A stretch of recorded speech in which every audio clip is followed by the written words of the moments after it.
చాలా అంటే చాలా ఆకలైతుంది. వండుదామంటే ఓపిక లేదు. ఇక ఏం తిందామని ఆలోచిస్తుంటే పిజ్జా చూసిన. పిజ్జా గుర్తుకొచ్చింది. ఇది డామినోస్ లాంటివి పెద్దగా అని బయట బేకరీలో దొరికింది. నైట్ 11కి ఏడ దొరుకుతుందని బేకరీలో పోయి తీసుకున్నా. అరౌండ్ 150 పడ్డది.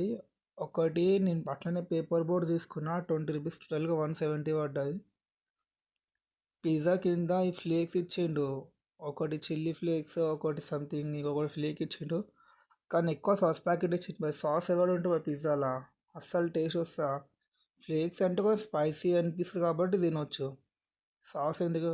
నెక్స్ట్ టైం సాస్ ఏం లేకండి, ఈ పిజ్జా వాళ్ళకి చెప్తున్నా.